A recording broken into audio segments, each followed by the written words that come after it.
The breaking point. The chamber of broken promises. The galactic assembly hall floated in the void between star systems, a massive structure built from materials harvested from a dozen worlds. Inside, the air shimmered with translation fields that converted thousands of languages into understanding. Ambassador Elena Torres stood on the human platform, a small circular disc that hovered near the back of the chamber.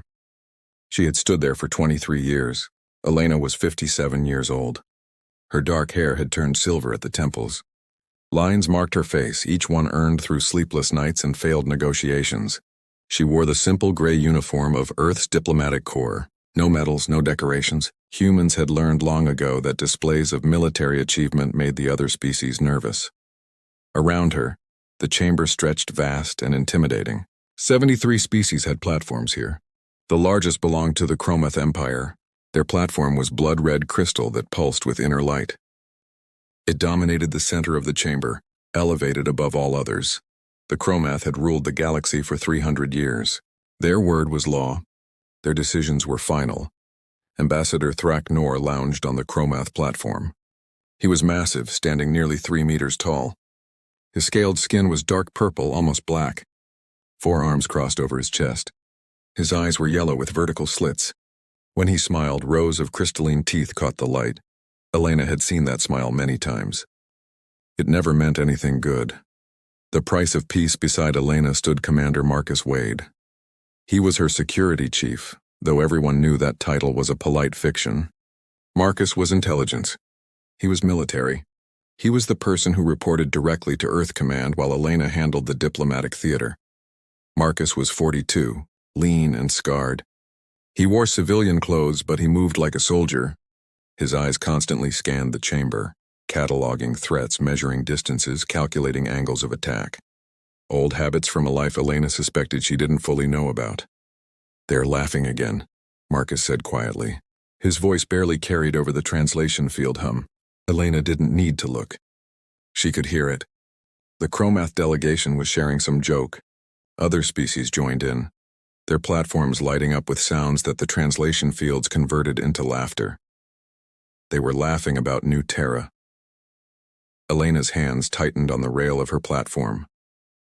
New Terra had been humanity's proudest achievement.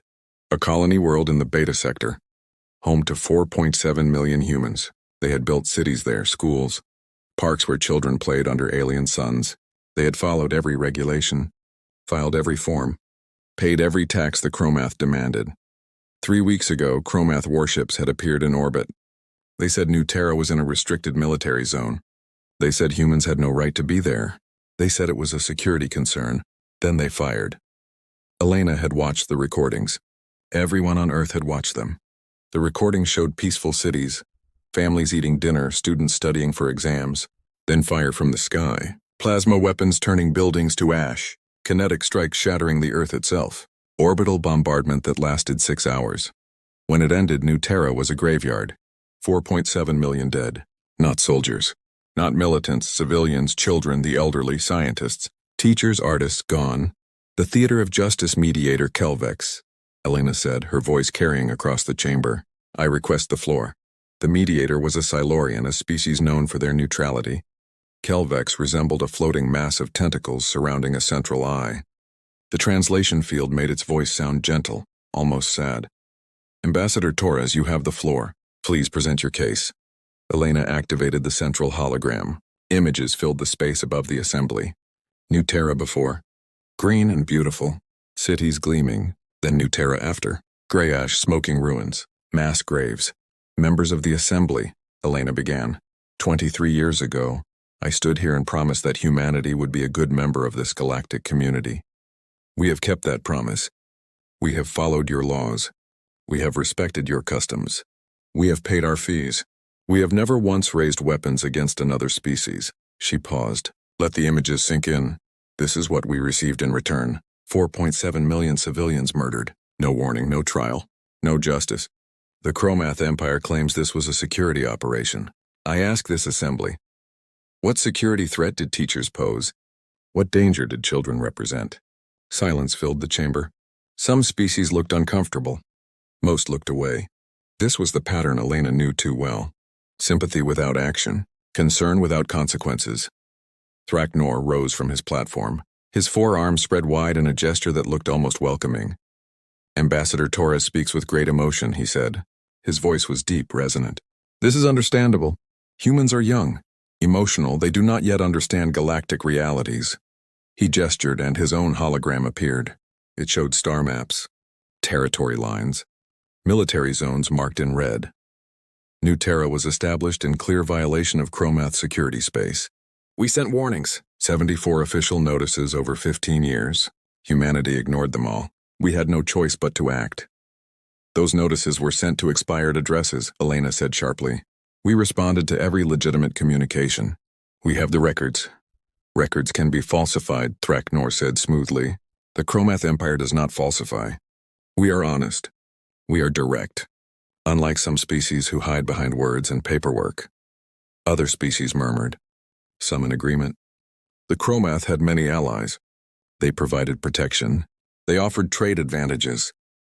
They made it very clear what happened to species who opposed them. Elena had learned this lesson well. In 23 years, she had filed 1,237 formal complaints. Not one had resulted in meaningful action against the Chromath or their allies. The weight of history, Marcus leaned closer. The vote is being prepared, he whispered. Intel says it's already decided. No action against the Chromath. Elena nodded slightly. She had expected this. They always expected this. Mediator, Thraknor continued. I propose we close this matter. The Chromath Empire has acted within established security protocols. The human colony was in violation. The matter is settled.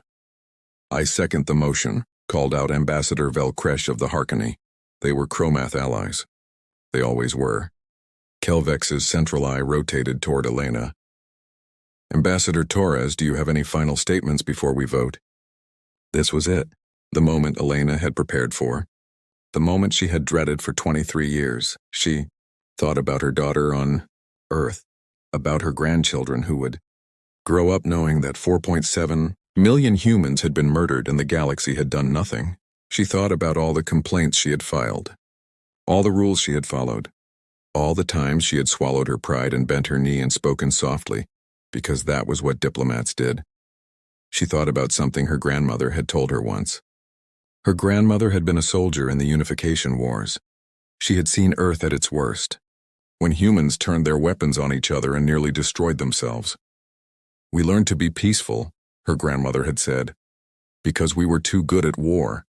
Never forget that, Elena. We chose peace. It wasn't forced on us. We chose it. Elena took a deep breath. Yes, mediator, I have a final statement. She touched her communication device, a priority signal, encrypted with codes the Chromath had never broken. The message was simple. Protocol Nightfall. Authorization Torres Alpha 7. Execute immediately.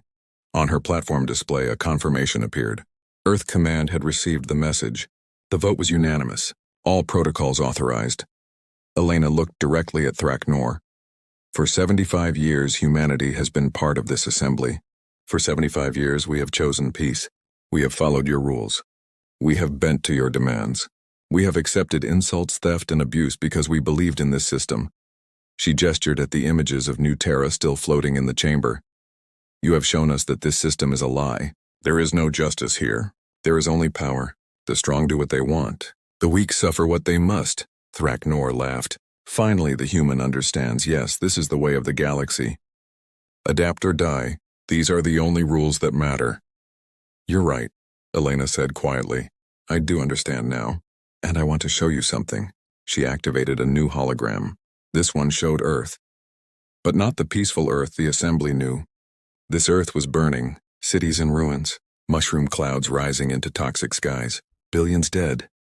This is Earth 140 years ago, Elena said. We call it the last war.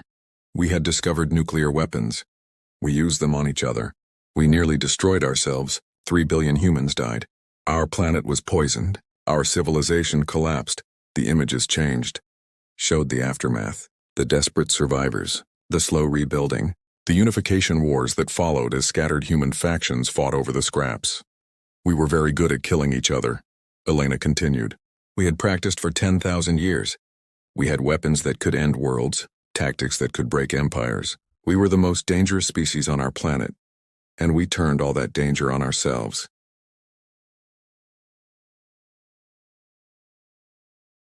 She paused, looking around the chamber. She had everyone's attention now, and then we stopped. We chose to stop. We unified. We rebuilt. We decided to be something different, something better. When we reached the stars and found you, we chose to be peaceful. We chose diplomacy. We chose to follow your rules. The hologram changed again. Now it showed human ships.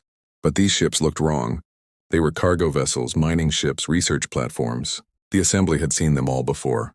Primitive, harmless. Then the ships transformed. Panels fell away. Weapons emerged. Hidden engines activated. What had looked like a simple cargo hauler became a warship bristling with weapons. What had seemed like a mining platform revealed itself as a military fortress. The hologram expanded. Showed human space, but the map was wrong. There were too many ships. Thousands of them. Military vessels hidden in plain sight for 75 years. Gasps and exclamations filled the chamber. Even Thraknor sat forward, his yellow eyes widening. For 75 years we have prepared, Elena said. Her voice was steel now. We hoped we would never need this. We prayed the galaxy would be better than our worst fears. But we remembered the lesson from our own history. Hope for peace. Prepare for war. She looked directly at Thraknor. You asked us to adapt. We have adapted. You said the strong do what they want. You're right. And you're about to learn something important. She smiled. It was not a pleasant smile. Humanity is very, very strong.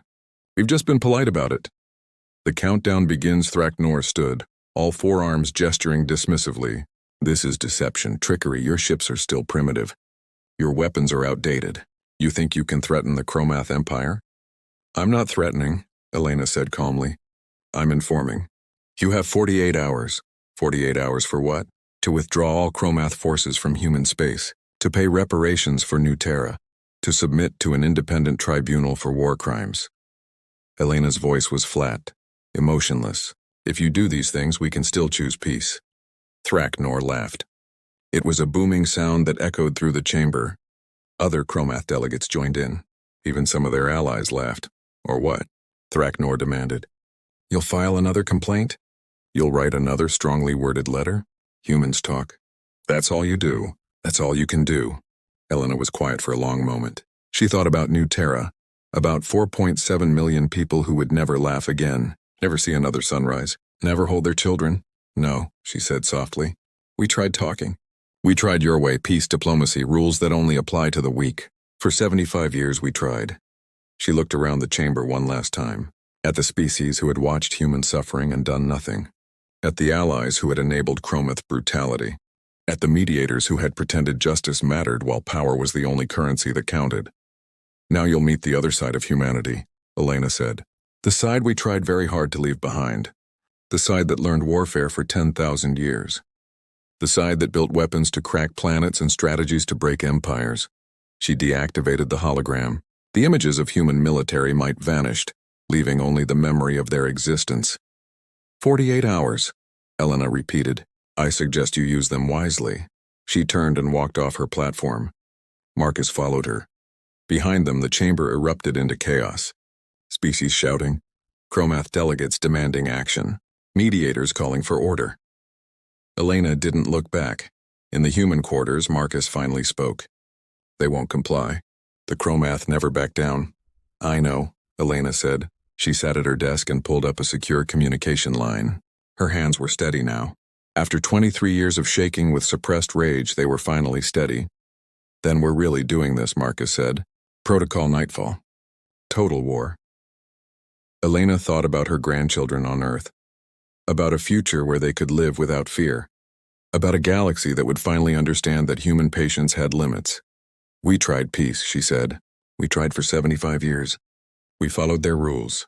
We bent to their power. We let them think we were weak. She activated the communication device. On her screen, she could see Earth Command already mobilizing.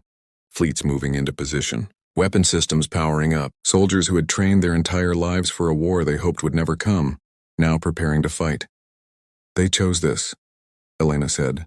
They killed 4.7 million of us and laughed about it. They forced us to remember what we spent a century trying to forget. She looked at Marcus. His expression was grim but determined. "Now they'll learn," Elena said quietly. "Humans are very good at peace because we had to learn it. We had to learn it because we were too good at war. They're about to understand the difference." The countdown began. 48 hours until the galaxy discovered what humanity had been hiding. 48 hours until the Chromath Empire learned the price of pushing a peaceful species too. 48 hours until humanity stopped asking for justice and started delivering it. Reckoning the Empire's Pride Supreme Commander. Vrathkor stood in the command center of the Chromath flagship Eternal Dominion. The ship was 5 kilometers long, a fortress that had never known defeat. Around him, tactical displays showed the Chromath fleet. 2,000 warships, the pride of an empire that had conquered the galaxy. Vrathkor was old by Chromath standards. He had served for 170 years. He had fought in 43 campaigns. He had never lost. His scales were decorated with battle scars that other Chromath envied. Each scar represented a victory, a world conquered, an enemy broken. He watched the recordings from the Galactic Assembly with amusement. The human ambassador making threats, showing images of hidden ships, demanding surrender. "Pathetic," Vrathkor said to his second-in-command. "Humans believe they can frighten us with holograms and deadlines." Commander Skalvesh nodded agreement. She was younger, aggressive, eager to prove herself. "Our intelligence confirms their ships are primitive. Chemical propulsion, metal hulls, no energy shields. They are decades behind our technology." "Then why the display?" asked Tactical Officer Rentok. He was more cautious than the others. "Why reveal themselves at all?" Vrathkor dismissed the concern with a wave of one massive arm. "Desperation. The humans are young. They think if they puff themselves up and make noise, predators will leave them alone. They don't understand that showing weakness invites attack." He pulled up a star map. Human space glowed blue on the display. It was small. 17 systems. A few colonies. Nothing compared to the Chromath Empire's 300 systems. "We will teach them," Vrathkor decided. "When their deadline passes, we will strike. Not just their colonies. Earth itself. We will show the galaxy what happens when inferior species challenge Chromath authority." Around the command center, officers cheered. The Chromath lived for war. It was their culture, their religion, their purpose. Peace made them weak. Conflict made them strong. "Prepare the fleet," Vrathkor ordered. "In 48 hours, we demonstrate why the Chromath Empire has ruled for 3 centuries. We will crush humanity so completely that no species will ever dare challenge us again." The Hidden Truth. 600 light-years away, Admiral Chen Zhao watched the same tactical displays. But his showed a very different picture. Chen was 64 years old. He had spent his entire life in the military. His grandfather had fought in the Unification Wars. His father had helped build humanity's first starships. Chen himself had trained for a war he hoped would never come. Now it was here. The command center was deep beneath the surface of Mars. It had been built in secret over 50 years. Around Chen stood the leaders of humanity's true military, not the small defense force the galaxy knew about. The real military, the one humans had hidden since first contact. "Status report," Chen said calmly. Colonel Sarah Okonkwo pulled up fleet positions. "All ships are in position. The Chromath don't see them. They're still looking at our decoy vessels." "Ghost fleet?" Chen asked, standing by. "Captain Rivera reports all stealth systems operational. The Chromath sensors can't detect them." Chen nodded. The Ghost Fleet was humanity's secret weapon, ships built with technology the Chromath had never imagined. Not faster than light drives that created detectable wormholes, but quantum displacement engines that moved through folded space. Invisible to conventional sensors, silent, deadly. "Psychological operations?" Chen asked. Major James Tucker grinned. "Already begun. We've been seeding rumors through back channels for weeks. The Chromath are hearing stories from a dozen sources, human ships appearing and disappearing, weapons that don't match our known technology. Their intelligence services are confused." "Good," Chen said. "Confusion is a weapon. The Chromath expect us to fight like them, honor, direct confrontation, ship against ship. They've never fought an enemy who uses deception as a primary tactic." Dr. Yuki Nakamura spoke up from the weapons development station. "Admiral, I need to confirm. Are we authorized to use the Nightfall weapons?" Chen was quiet for a moment. The Nightfall weapons were humanity's darkest secret. Technologies developed from Earth's most brutal wars. Weapons designed not just to destroy ships but to break the will to fight.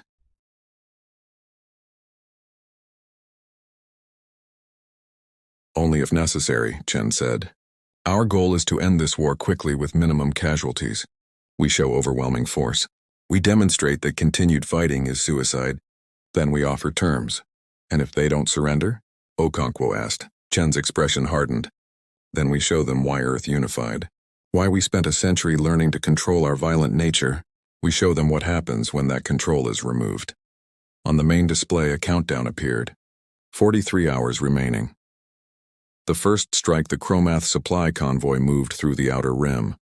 15 cargo ships protected by 3 destroyers.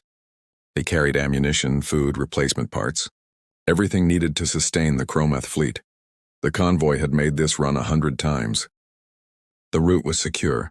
The outer rim was Chromath territory. Nothing threatened them here. Captain Drelkoth commanded the lead destroyer. He was bored. Convoy duty was punishment for younger officers who needed to prove themselves. Drelkoth was neither young nor ambitious. He just wanted to finish his service and retire. All ships maintain formation, he ordered routinely. Standard sensor sweeps. The sensors showed nothing. Empty space, a few asteroids, background radiation. Then everything changed. One moment the convoy was alone. The next moment human ships materialized around them. Not from hyperspace. Not from behind asteroids. They simply appeared as if reality itself had split open. Drelkoth stared in shock. The human ships were nothing like intelligence had reported. These weren't primitive cargo haulers. These were sleek predators, black as space itself, covered with angles that seemed to drink light. Battle stations, Drelkoth shouted. Return fire. The Chromath destroyers activated shields and turned their weapons on the human ships. Plasma cannons fired. Missiles launched. The human ships moved like nothing Drelkoth had ever seen. They didn't dodge. They flickered. One instant in one position, the next instant somewhere else. The Chromath weapons struck empty space, then the humans fired back. Not plasma. Not missiles. Streams of metal accelerated to relativistic speeds. Kinetic weapons that hit with the force of small nuclear explosions. The first Chromath destroyer's shields collapsed instantly. The second volley tore through the hull like it was paper. Drelkoth watched his sister ships die in seconds. Precision strikes. No wasted shots. The humans targeted engines, weapons, life support. They weren't trying to destroy the ships completely. They were disabling them. Surrender, Drelkoth shouted into the communication system. We surrender. The human ships stopped firing. A voice came through the communication system. It spoke perfect Chromath. Smart choice, Captain. Abandon your ships. Take your crews to the escape pods. You have 5 minutes, Drelkoth didn't argue. He gave the order. Across the convoy, Chromath crews fled to escape pods. The humans didn't fire on them. They just waited. When the last pod had launched, the human ships fired again. This time they destroyed the convoy completely. Not disabled. Destroyed. Erased. Then the human ships vanished. As quickly as they had appeared, they were gone. The escape pods drifted in space. Chromath crews looked at each other in shock. They had been destroyed in less than 5 minutes. By ships that shouldn't exist, using tactics the Chromath had never encountered. One of the pods had a functioning communication system. Drelkoth used it to send a message back to Chromath Command. Fleet Command, this is Captain Drelkoth. Convoy destroyed. Enemy ships unknown configuration. Weapons beyond our capabilities, tactics. I don't know how to describe them. They appeared from nowhere. They destroyed us without taking a single hit. They let us live. He paused, trying to find words for what he had witnessed. Fleet Command, we have a problem. The humans. They weren't lying. We need to reconsider this war. The message spreads across Chromath space. Similar reports came in. Supply lines attacked. Outpost disabled. Patrol vessels destroyed. Always the same pattern. Human ships appearing from nowhere. Overwhelming force. Quick victories. Then disappearance, but the humans did something else. Something the Chromath didn't expect. They talked. After every attack, the humans broadcast a message. It played on every frequency. It was translated into every language. This is the human defense fleet. We did not want this war. We tried peace. The Chromath Empire chose violence. They killed 4.7 million civilians. Now they learn the cost. The message continued. We are not here to conquer. We are not here to rule. We are here to end this threat. Chromath forces you have a choice. Surrender and live. Fight and die. We will not show mercy to those who continue aggression, but we will show mercy to those who lay down their weapons. The message repeated, over and over, on every channel. After every attack, it was psychological warfare. The Chromath had never encountered it before. In their culture, you fought until you won or died. Surrender was dishonor, but humans understood something the Chromath didn't. Fear was a weapon. The Battle of the Outer Rim Supreme Commander Vrathkor refused to believe the reports. Supply convoys destroyed? Outposts disabled? Impossible. Humans were weak. This had to be exaggeration. Panic, cowardice. We will show them strength, he declared. Assemble Battle Group 7, 200 ships. We will find these human vessels and crush them. Battle Group 7 was the Chromath Empire's pride. 200 warships, including the heavy cruiser Unbreakable Will. They had destroyed entire civilizations. They had broken rebellions. They had never known defeat. They moved into the Outer Rim expecting easy victory. Captain Maria Rivera watched them come. She commanded the human carrier Prometheus. Around her ship, 50 human vessels waited in folded space. Invisible, silent, patient. Rivera was 41 years old. She had studied military history at the academy. She had specialized in asymmetric warfare, tactics used by weaker forces to defeat stronger enemies. Guerrilla warfare. Hit and run. Psychological operations. The Chromath had 200 ships. Rivera had 50. On paper, it was no contest. The Chromath would win easily. But humans didn't fight on paper. All ships, Rivera said calmly. Execute Plan Phantom. Let's show them what they're really facing. The Prometheus launched fighters, not the primitive spacecraft the galaxy knew about. These were quantum fighters, small, fast, nearly impossible to target. Each one carried weapons designed specifically to counter Chromath shields. The fighters appeared in the middle of the Chromath formation. Not from behind asteroids, not from a distance. Inside the formation, as if they had always been there. The Chromath fleet panicked. Ships turned on each other. Not sure who was enemy and who was ally. The fighters struck like ghosts. They disabled weapons. They destroyed sensors. They created chaos. Then the human capital ships attacked. They appeared at the edges of the Chromath formation. Their weapons were precise, surgical. They didn't try to destroy the Chromath ships. They crippled them. Engines gone. Weapons disabled. Life support intact. Vrathkor watched in horror as his fleet was dismantled. Not destroyed, humiliated. The humans were showing them that they could have killed everyone, but they chose not to. It was a message.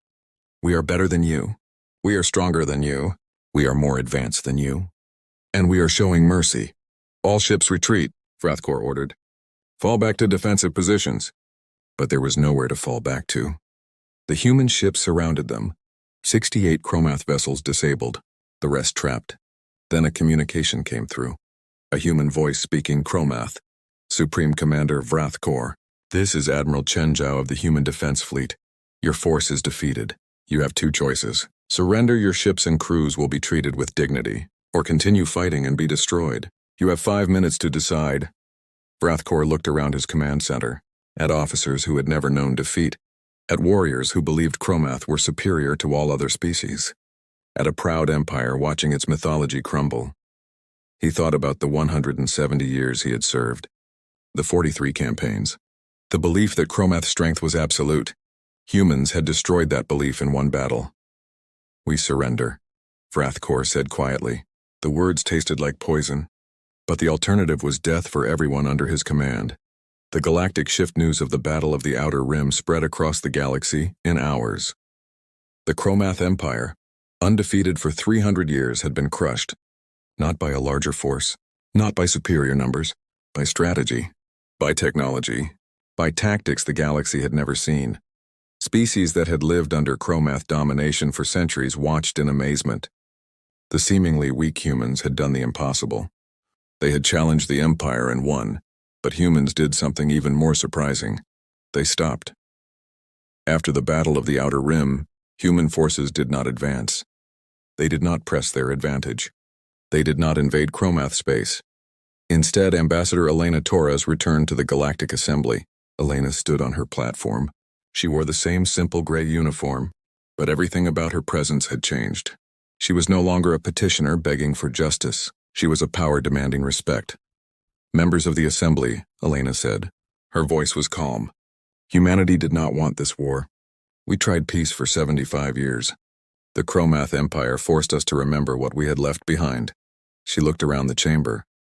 At species who had ignored human suffering. At allies who had enabled Chromath brutality. At the Chromath delegation itself, smaller now, humbled.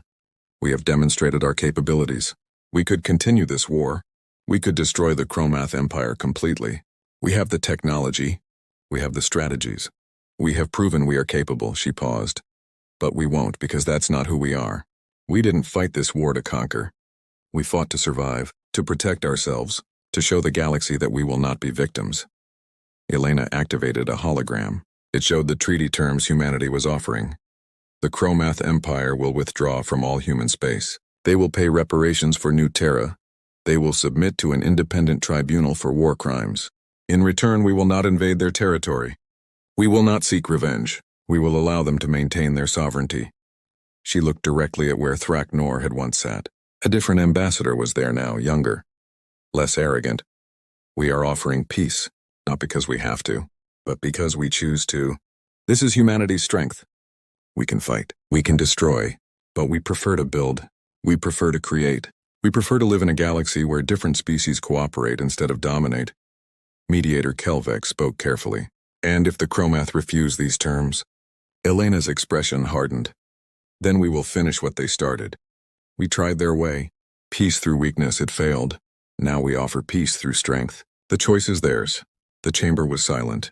Every species understood what had changed. The balance of power had shifted. Humanity was no longer a minor species to be ignored. They were a force that could reshape the galaxy. The Chromath ambassador stood slowly. His name was Jexral. He was a diplomat, not a warrior. He had been chosen specifically because the Chromath needed someone who could accept what had happened. "The Chromath Empire accepts these terms," Jexral said. His voice was steady, but everyone could hear the defeat in it. "We acknowledge that we underestimated humanity. We acknowledge the harm we caused. We will comply with the tribunal. We will pay the reparations." He paused, then added something unexpected. "And we ask humanity to teach us. You achieved what we thought impossible. You became powerful without losing your principles. You won a war without becoming monsters. The Chromath have been warriors for so long we forgot there could be another way." Elena studied him for a long moment. Then she nodded slowly. "We will consider that request. But understand this. We will never again allow ourselves to be victims. We tried peace because we believed in it. We still believe in it. But we have learned that peace must be defended. That sometimes the only way to stop violence is to be prepared to meet it with overwhelming force." She looked around the chamber one last time. "Humanity came to the stars hoping to find something better than our violent past. We still hope for that, but we will never again apologize for being strong. We will never again hide our capabilities, and we will never again allow those who choose violence to think we are easy prey." The new dawn 3 months later. Commander Marcus Wade stood in a memorial garden on Earth. The garden had been built to honor New Terra. 4.7 million names were carved into black stone. Each name represented a life lost, a future stolen. Elena Torres joined him. She had resigned as ambassador. Her work was done. She would return to Earth now. Spend time with her grandchildren. Try to remember what peace felt like. "Do you think it worked?" Marcus asked quietly. "Do you think they've learned?" Elena looked at the memorial. At all those names. "All that loss, I don't know," she said honestly. "The Chromath have submitted to the tribunal. Other species are approaching us for alliances. The galaxy is different now. Whether it's better?" She shrugged. "Time will tell." "We showed them we could fight," Marcus said. "That we're not weak." "Yes," Elena agreed. "But we also showed them something more important. We showed them we can win and still choose mercy. We can be strong without being cruel. That's the real lesson." Marcus nodded slowly. "Your grandmother would be proud. We remembered how to fight, but we didn't become the monsters we were fighting." Elena smiled sadly. "We tried peace. When that failed, we did what we had to do. Now we try peace again, but this time, from a position of strength." She looked up at the sky. Somewhere out there, human ships patrolled the borders, not hiding anymore, not pretending to be weak, but not seeking conquest either. Just defending, just protecting. We gave the galaxy a warning, Elena said. We tried peace. When they forced us to fight, they met the other side of humanity. The side that learned warfare for 10,000 years. The side that nearly destroyed itself and learned from it. And now? Marcus asked. Now we hope they're smart enough to learn from it too, Elena said. We hope the galaxy chooses cooperation over domination, peace over war. But if they don't, she didn't finish the sentence. She didn't need to. The galaxy had learned its lesson. Humanity was no longer the weak species to be pushed around. They were equals, partners. And if necessary, they were warriors who fought with intelligence, strategy, and an understanding of warfare that came from bitter experience. They had tried peace. The galaxy had forced them to remember war. Now the galaxy would have to live with the consequences of that choice, but humanity would keep trying for peace, because that's who they chose to be, strong enough to fight, wise enough to prefer not to. That was humanity's true power, not their weapons, not their tactics, but their ability to choose mercy even when they had the power to choose destruction. The galaxy was learning that lesson now. The hard way,